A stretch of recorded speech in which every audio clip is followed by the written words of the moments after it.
What do you think of snakes? For me, not a problem. I quite like them. That is, as long as they're behind thick glass. Few conservation stories begin with such good intentions and end in such spectacular failure. Faced with hundreds of venomous snake bites each year across Japan's southern islands, officials believed they had found the perfect answer. Import one of nature's most fearless snake hunters and let it do what it had done for centuries elsewhere. So, Japan brought these snake killers to the island. But 25 years later, everyone was shocked. Body. It seemed like the perfect plan. Across Japan's southern Ryukyu Islands, particularly Okinawa and Amami Oshima, people had spent generations living alongside one of the country's most feared reptiles, the habu, a group of highly venomous pit vipers. Every year, farmers working in sugarcane fields, foresters and villagers walking narrow mountain paths risked deadly encounters. During the mid-20th century, several hundred habu bites were reported annually, with some years recording more than 300 or even 400 victims. Although anti-venom existed by then, it offered little comfort to those living in isolated communities. The serum had to be refrigerated. Many remote villages lacked reliable electricity, and reaching a hospital in time often depended on rough roads, boats, or sheer luck. For many island residents, the snake remained a constant, life-threatening presence. Officials knew medicine alone could not completely solve the problem. Expanding healthcare across dozens of remote islands would take years and enormous investment, while the snakes continued to thrive in forests, farmland, and even near homes. Instead, scientists began considering a more active approach: biological control. Rather than fighting the snakes one bite at a time, why not introduce a natural predator capable of reducing their numbers? It was a bold idea, and on paper, it seemed almost perfect. That confidence came from an animal with an almost mythical reputation. Across India, Nepal, Bangladesh, and other parts of South Asia, the small Indian mongoose had earned worldwide fame for its astonishing battles with venomous cobras. Quick, agile, and armed with lightning-fast reflexes, the mongoose had become a symbol of fearless determination. Appearing in folklore, scientific literature, and even popular fiction, while it was never completely immune to snake venom, specialized changes in its nervous system made it unusually resistant to certain neurotoxins, allowing it to survive encounters that would kill most mammals. If there was any animal capable of standing up to a deadly snake, surely this was it. Japan had already experimented with the idea once before. In 1910, small Indian mongooses were introduced to Okinawa Island, where authorities hoped they would control both venomous habu snakes and crop-destroying rats. Decades later, believing the strategy deserved another chance, officials repeated the experiment on Amami Oshima. In 1979, roughly 30 mongooses were released into the island's subtropical forests with a simple mission: eliminate the snakes, reduce rodent damage, and make life safer for local communities. And then, everything started going wrong. The flaw in Japan's plan was not that the mongoose couldn't kill a habu snake. It absolutely could. The real problem was that almost no one had stopped to ask a far more important question: would the two animals actually meet? As the years passed, researchers discovered that the strategy had overlooked one of the most basic principles of ecology. Small Indian mongooses are primarily diurnal, spending daylight hours searching for food before retreating to their dens at night.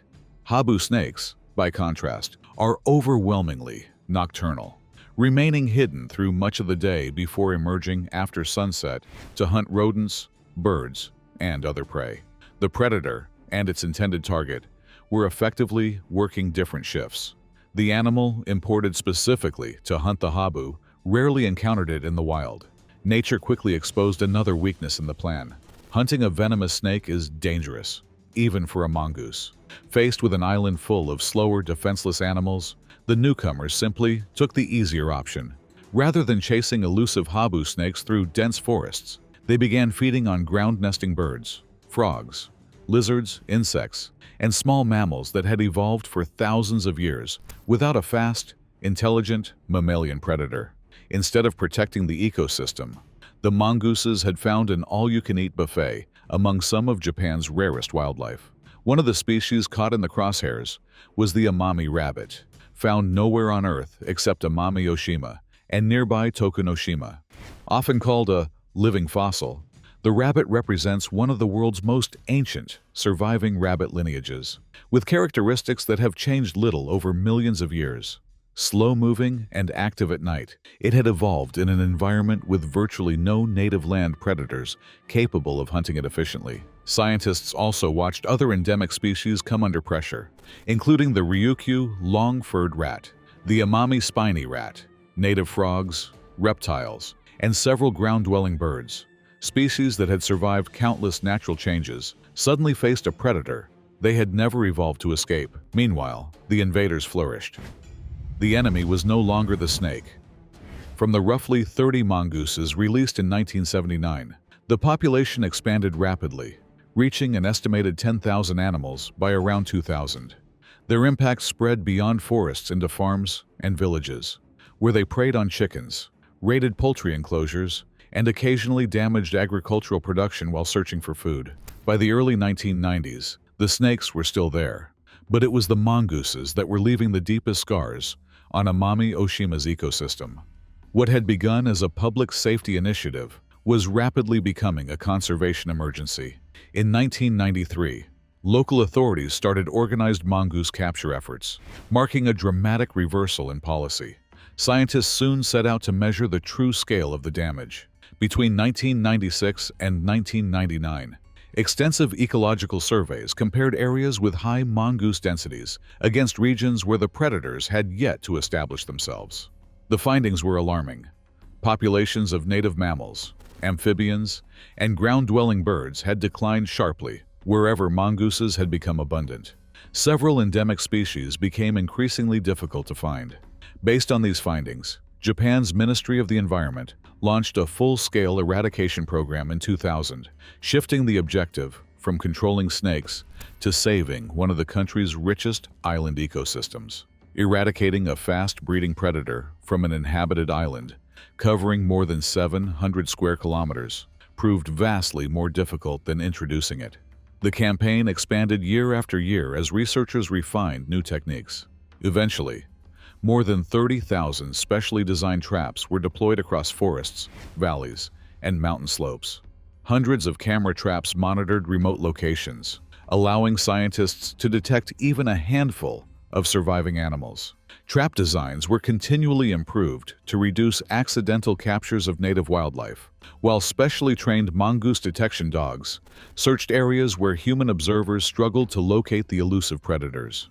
During the final stages, carefully controlled, toxic bait was introduced in limited areas to eliminate the last remaining individuals that had learned to avoid conventional traps.